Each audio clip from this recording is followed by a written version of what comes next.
Всем привет! Сегодня у нас максимально общеобразовательный ролик. Рассмотрим наиболее часто используемые горячие клавиши при разработке программного обеспечения. Будем работать в Visual Studio Community. Во всех своих уроках я использую именно ее, поскольку она абсолютно бесплатная. Выбор ADE-шки либо плагинов — это дело вкуса. Основной упор будем делать на семантику, то есть какие именно действия позволяют нам ускорить хоткеи. Поэтому редактор не так важен, и несложно догадаться, что большинство действий при редактировании кода совпадают, поэтому их можно настроить под себя в любом редакторе. Все буду показывать на проекте «Змейка», по которому у нас целая серия на канале. Проект написан на C++ с помощью Unreal Engine, но в контексте текущего ролика данная информация несущественна. Можете тренироваться абсолютно на любом проекте. Более того, даже C++ в целом не принципиально. Большинство хоткеев можно использовать с любым языком программирования, поскольку это сфера редактора, а не языка программирования. Все хоткеи, которые я буду демонстрировать в данном видео, я поделил на несколько категорий.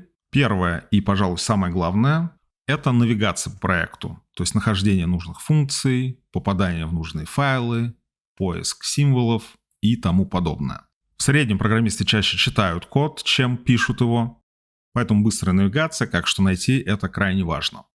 Вторая категория — это редактирование и рефакторинг, то есть именно работа с кодом, его написание. Здесь также дополнительно посмотрим некоторые фишки быстрой генерации кода. И в третьей категории будут хоткеи для дебагинга, то есть для работы под отладчиком. Я думаю, каждый найдет какой-нибудь полезный хоткей. Не нужно все заучивать. Код нужно писать не быстро, а грамотно. То есть при написании кода нет такой проблемы, как в Blender и в Houdini, где знание хоткеев просто жизненно необходимо. У нас в этом плане жизнь попроще. То есть на собеседовании вас не будут спрашивать про хоткеи, это скорее относится к области личного кайфа. И как вообще происходит запоминание. То есть вы понимаете, что выполняете какое-то действие, на которое явно есть хоткей. Это действие вы выполняете на регулярной основе. И каждый раз, пока не запомнили, смотрите в шпаргалку. В конечном итоге пальцы какой-то конкретный хоткей будут просто делать на автомате. То есть это как со слепой печатью, как с игрой на гитаре, на фортепиано. То есть, по сути, это память мышц. Так, все, пора заканчивать с болтологией, переходим к делу. Напоминаю, что у меня имеется телеграм-канал, на который всячески рекомендую подписаться. У кого есть возможность поддержать на Boosty или Patreon, буду крайне признателен. И большое спасибо патронам верхнего уровня. А мы с вами начинаем. Итак, я буду использовать Visual Studio Community 2022. Рекомендую обновиться до последней версии. Поскольку помимо хоткеев я также буду показывать некоторые штуки, которые появились в самой последней версии. У меня установлено 17.8, поэтому если версия меньше, то рекомендую обновиться через инсталлер. Итак, у меня открыт плюсовый проект под Unreal, Змейка, который мы пилим на канале, но, как я уже сказал, это может быть любой проект. И начинаем мы с вами с навигации по проекту. Самый первый хоткей — это хоткей поиска по всей инфраструктуре Visual Studio. Ctrl-Q. Вместо того, чтобы искать нужную настройку в меню, кликать по подменюшкам, открывать модальные окна, мы все быстренько можем находить в данном виджете. Например, я ввожу в поиске Clang, открываются гиперссылки, которые приведут нас в нужное место. И мы попали с вами в меню форматирования, в настройки Clang и все такое. То есть понятно, что данное окно можно открыть в меню Tools Options, но самостоятельный поиск в дереве настроек слева может занять, естественно, некоторое время. Давайте, например, напечатаем whitespace.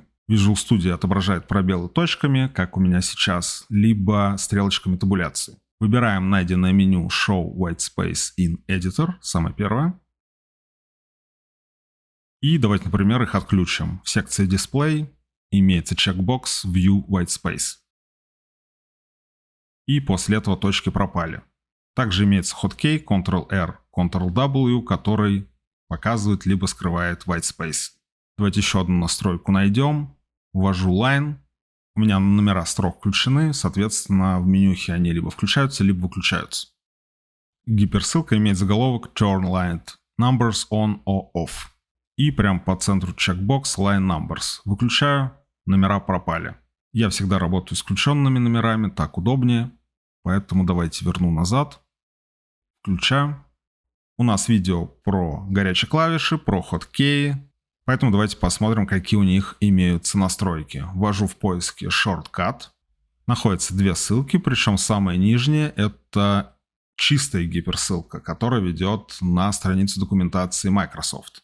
И на данной странице можно ужаснуться, сколько на самом деле имеется различных хоткеев для Visual Studio. Видим, какое количество категорий. В самом верху страницы они отобрали наиболее популярные. Они также сгруппированы по категориям, можно открывать таблички, а общий список просто гигантский. То есть можно снять видео, видеоблогер 10 часов подряд показывает все хоткеи Visual Studio.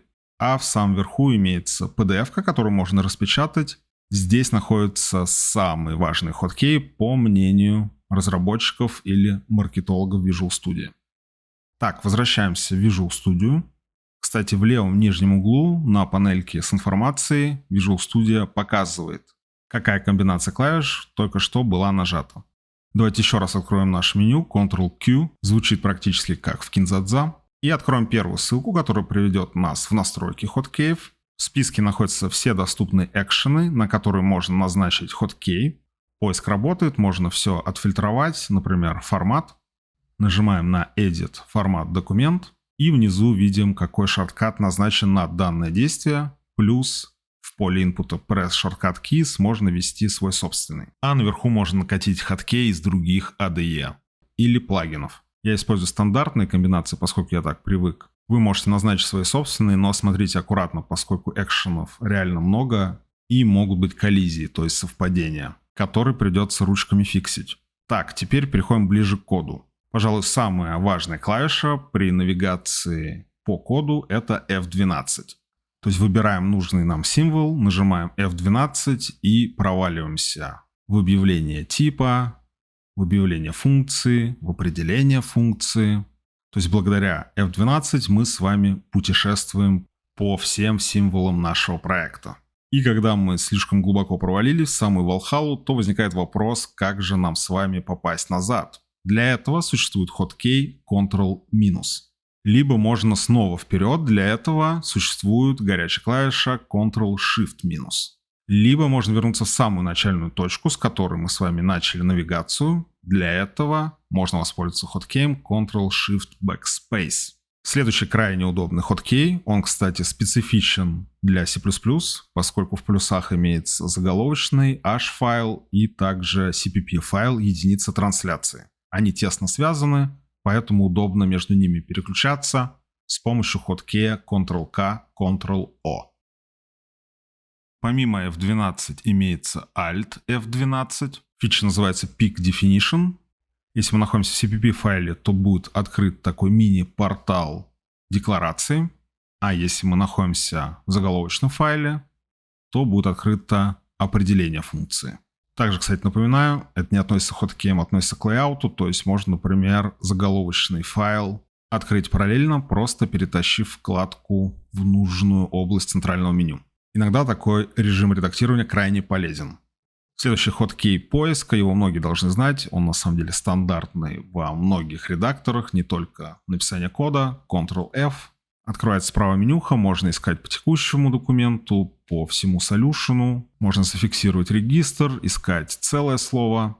И также имеется его аналог, немного более продвинутый, Ctrl-Shift-F.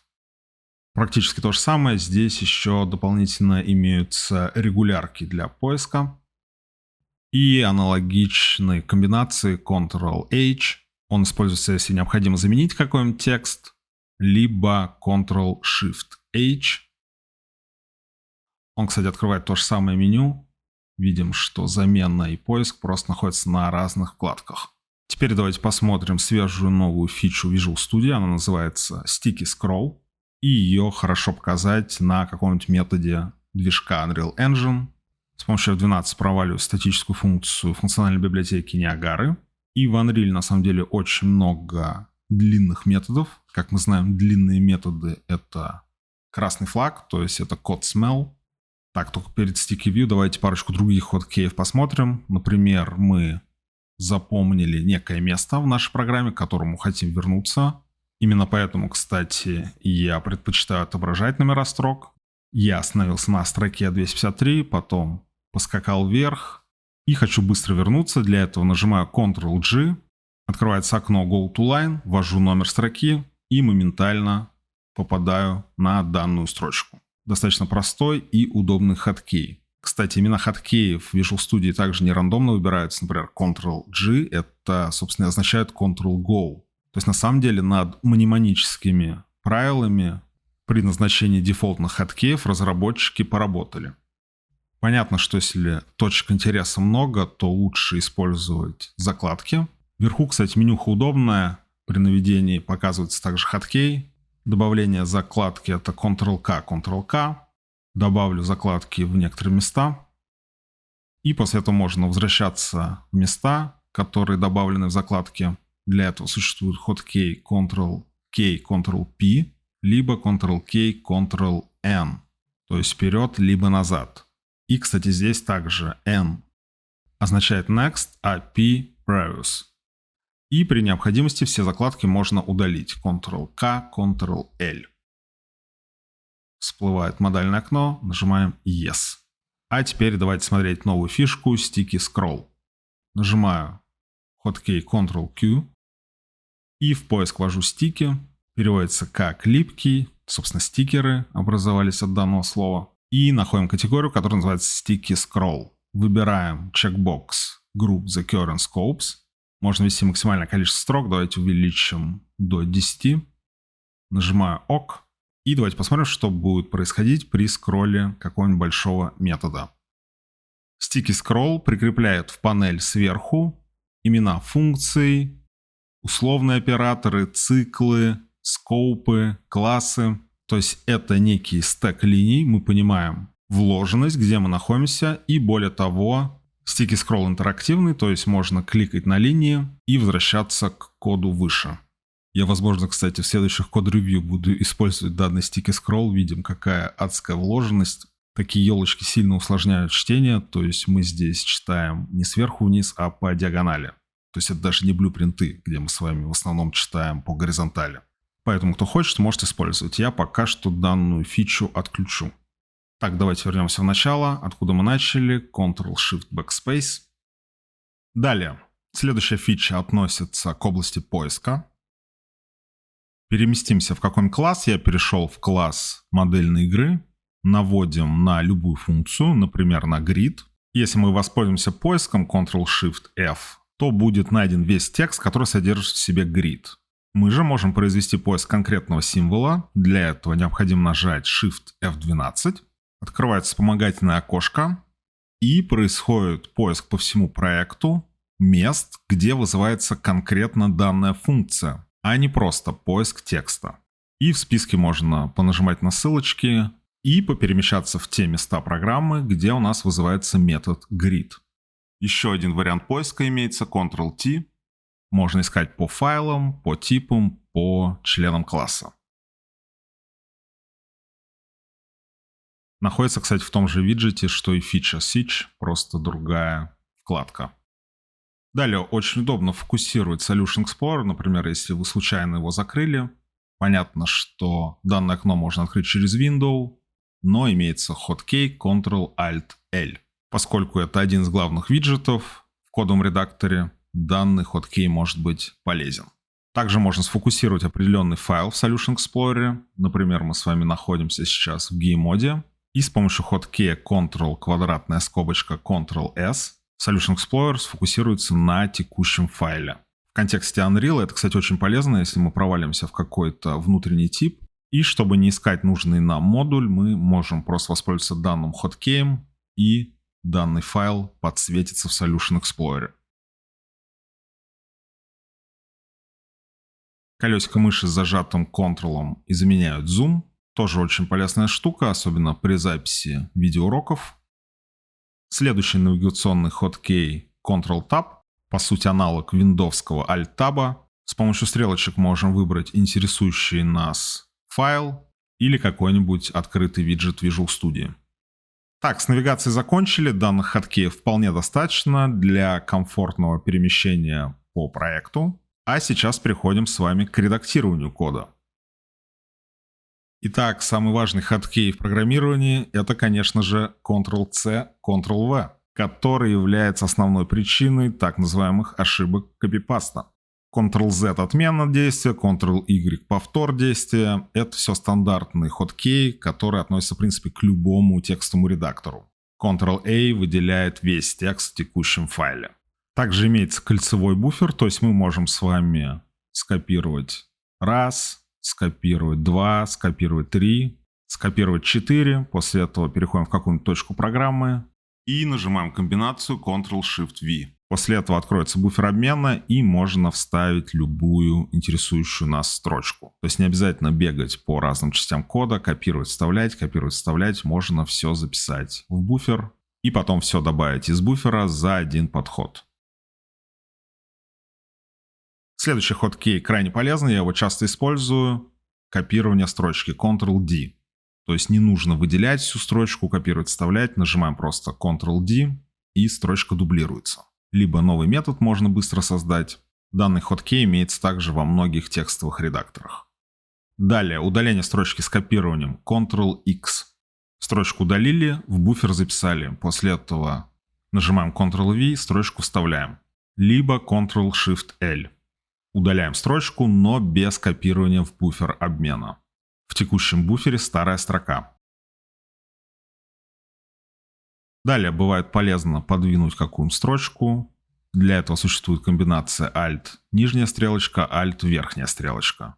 Комбинация, кстати, работает для перемещения не только строк, но и блока кода. То есть можно выделить целое property и подвинуть в желаемое место. Двигаемся дальше. Давайте откроем какой-нибудь файлик. Например, файл грида сетки. И, допустим, мы редактируем какой-нибудь цикл, что-нибудь в серединке нужно исправить и потом начать печатать на следующей строке. Мы, естественно, можем поставить курсор в самый конец строки, нажать на Enter и достичь желаемого результата. Либо мы можем сделать это с помощью хоткея Ctrl-Shift-Enter. Далее, один из самых частых хоткеев, которые я использую практически на автомате, это форматирование. То есть, если код разъехался во время редактирования, Ctrl-KD, и автоформат возвращает все на свои места. Следующий хоткей полезны при работе со строками, или, например, с элементами enum их можно использовать. Хоткей Ctrl-U приводит строку к нижнему регистру, а хоткей Ctrl-Shift-U к верхнему. Следующая фича удобна при работе, например, с матрицами. Допустим, мы хотим скопировать все нолики, а звездочки не хотим. Обычным способом это сделать не получится. Можно, конечно, скопировать, но звездочки придется удалять вручную. Но с зажатым альтом мы можем сделать окошко выделения. То есть выделение будет в форме аккуратного прямоугольника, можем скопировать и вставить то, что нам нужно. То есть любой участок кода так можно скопировать. Но это все специфический кейс, то есть должна быть либо какая-нибудь таблица, либо какое-то странное форматирование, где удобно выделить и забрать что-то из середины файла. Далее, множественные курсоры. Зажимаем на клавиатуре Ctrl-Alt, кликаем с зажатой комбинацией на нескольких строчках. Таким образом мы добавляем с вами курсоры. Видим, что они мигают, и теперь при наборе текста код появляется аж в 3 местах. Также один из самых важных хоткеев — это комментирование кода Ctrl-K, Ctrl-C, либо раскомментирование Ctrl-K, Ctrl-U. Иногда бывает полезно свернуть некоторые методы, управляющие конструкции в файле. Можно это сделать с помощью плюсика либо минуса, либо хоткея Ctrl-M, Ctrl-O. Конкретный блок можно разворачивать с помощью хоткея Ctrl-M, Ctrl-E. Либо кнопкой плюсика орудовать, это уже кому как удобно. Давайте немного отвлечемся на кодогенерацию. У нас имеется enumчик, cell-type. В нем имеется несколько элементов, и, допустим, мы хотим сделать switch. Создаю переменную типа cell-type. Начинаю набирать switch, нажимаю Tab. Тело создалось, пишу под switch type и кликаю мышкой. И все кейс-ветки также автоматически были созданы. Для других циклов это также валидно. Если вводим for, нажимаем Tab, то генерируется тело цикла. Здесь у нас прямой проход от 0 до n. Можно сделать реверс. Для этого вводим for, и тогда генерируется обратный проход от n-1 до 0. либо можно сгенерировать тело range цикла R4. Это на самом деле относится все к сниппетам, можно добавлять свои. Если хотите, мини-видео по данной теме также могу сделать. При создании класса также Tab работает, то есть если мы вводим класс, нажимаем Tab, то генерируется класс и также конструктор и деструктор. А если мы введем с вами класс I, что значит inline, то при такой код-генерации конструктор и деструктор будут заинлайнены. Конструктор класса можно создать с помощью сниппета ctor или ctor. Вводим, и конструктор класса автоматически создается. Для анриловских классов это на самом деле не очень актуально, поскольку классы создаются из шаблона, и у большинства из них уже имеется конструктор. Но anyway, такой сниппет. Двигаемся дальше. Иногда удобно какой-то блок кода обрамить каким-то оператором. Это можно сделать с помощью хоткея Ctrl-K, Ctrl-S. Выскакивает вспомогательный виджет. Можем ввести, например, if. Выбираем, и весь блок кода оказывается под if. Либо, например, тот же кусок кода можем запихнуть в блок try. Это тоже достаточно удобно. Далее, допустим, мы хотим быстро добавить новый метод. Нажимаю Ctrl-D, копирую строчку, назовем его UpdateGrid1. И чтобы добавить объявление функции в заголовочный файл, можно нажать правую кнопку мыши, Quick Actions and Refactoring и выбрать контекстное меню. Либо воспользоваться хоткеем Ctrl. Данный хоткей умный, он открывает контекстное меню с действиями, которые могут быть применены к данному участку кода. В роликах, кстати, я данное контекстное меню вызываю с помощью мышки, поскольку так в учебных целях намного нагляднее. Также, кстати, когда мы хотим с вами сделать рефакторинг выделения метода, то мы с вами выбираем код, нажимаем правой кнопкой мыши, Quick Actions Refactoring, Extract Function. Либо то же самое можно сделать с помощью хоткея Ctrl. То есть он для нас с вами подбирает экшены, которые доступны.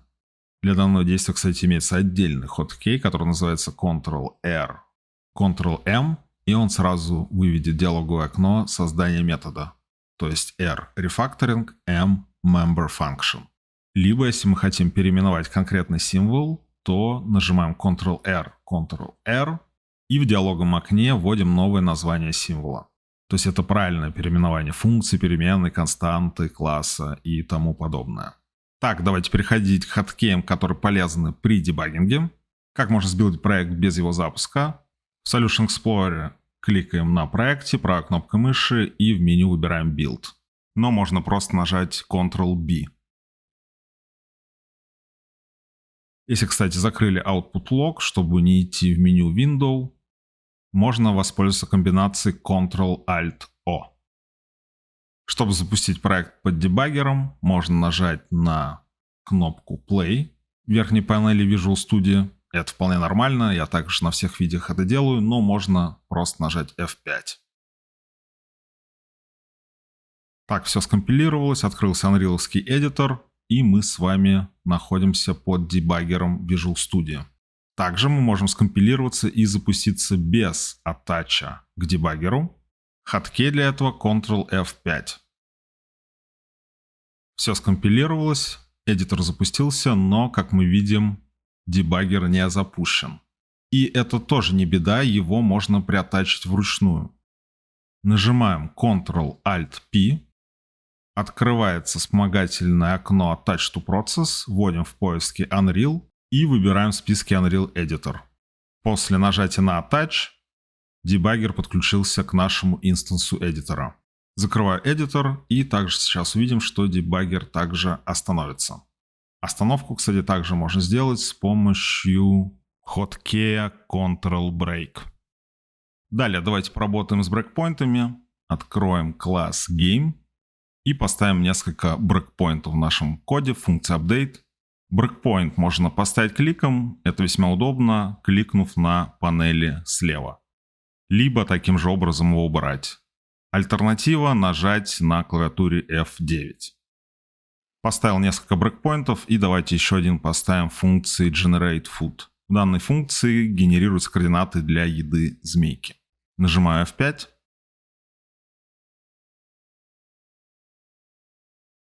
Сразу запускаю игру. Моментально попадаем в брейкпоинт генерации еды, поскольку при инициализации данная генерация вызывается, а при нажатии на F5 можно просто продолжить выполнение программы. Взял еду, попал в брейкпоинт функции update, также могу нажать F5, попадаю в еще один брейкпоинт генерации еды и снова нажимаю F5. С помощью F5 продолжаем выполнение программы и попадаем в другие брейкпоинты, если они встретились на пути. Можно действовать иначе, идти построчно с помощью хоткея F10. Также, если мы куда-то провалились в какую-то функцию во время дебагинга, то можно выйти из нее, нажав хоткей Shift F11. Также имеется достаточно много хоткеев, которые относятся к инфраструктуре дебагинга. Давайте попадем в функцию Generate Food, нажимаю F5 и еще раз F5. Если мы хотим посмотреть значение какой-то переменной, нам необходимо открыть окно Watch. Можно это сделать в меню Debug Window Watch. Watch 1, Watch 2, и видим, что хоткеи достаточно сложные. Виджетов дебагинга достаточно много, почти для всех из них существуют шорткаты. Давайте посмотрим значение переменной Food Position, правой кнопкой мыши выбираю в меню Add Watch. И достаточно часто бывает, что компилятор соптимизировал ваш код, и поэтому значение переменной недоступно. Это относится больше к теме дебагинга, но давайте сейчас посмотрим в данный конкретный случай, что можно с этим сделать. Останавливаю игру. Конкретно в Unreal можно подфиксить данную проблему следующим образом. Переходим в build файл нашего проекта. И в build файле мы можем отключить оптимизацию кода. Для этого переменной optimize_code необходимо присвоить значение code optimization never. Давайте проверим. Нажимаю F5.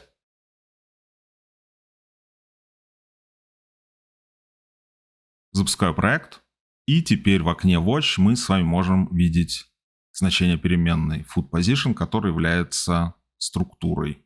Нажимаю F10, генерирую позицию. Рандомные значения вычислились, позиция 35.3.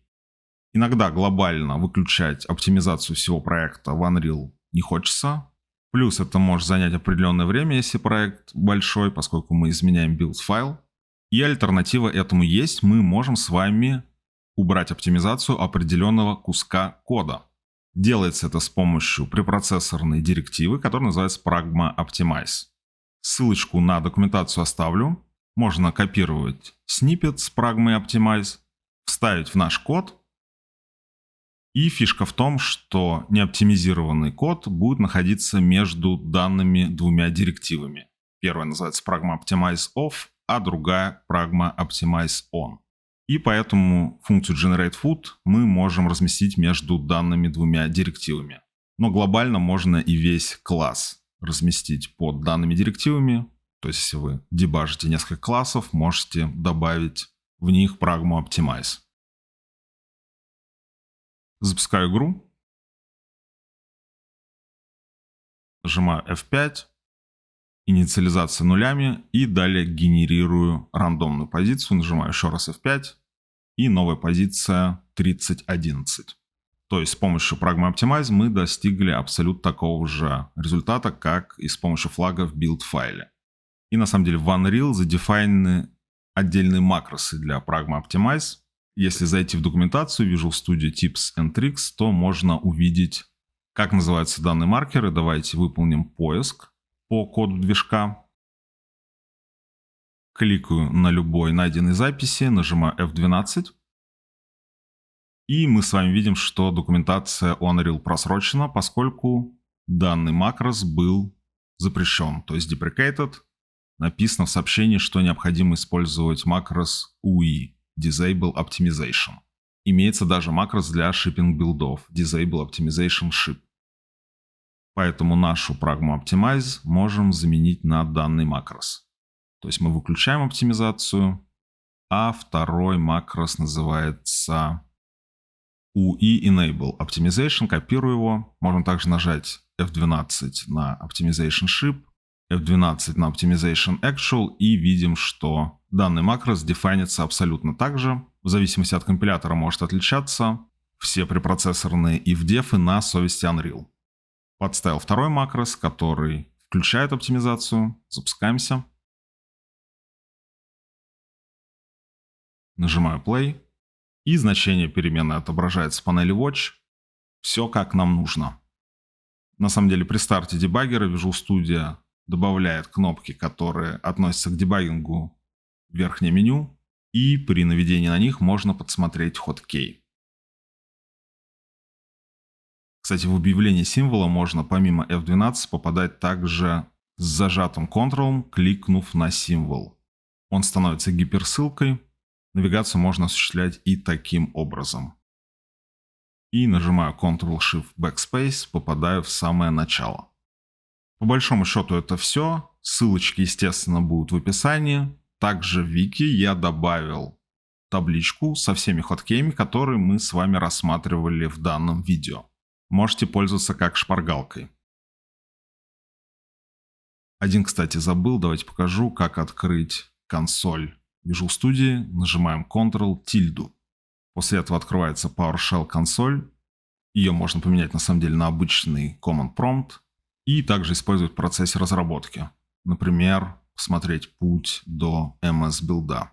Напишите в комментариях, нужно ли сделать похожее видео по хоткеям Unreal, по дебаггингу или каким-то новым фишкам Visual Studio. Кто подписан на мой канал, видел пост, что в последней версии Visual Studio много нововведений для Unreal. Они наконец-то синтегрировали тесты в Visual Studio. Теперь некоторые тесты можно запускать без эдитора. В общем, пишите комментарии, ставьте лайки, подписывайтесь на канал. Всем огромное спасибо за просмотр. Увидимся в следующем видео. Всем пока.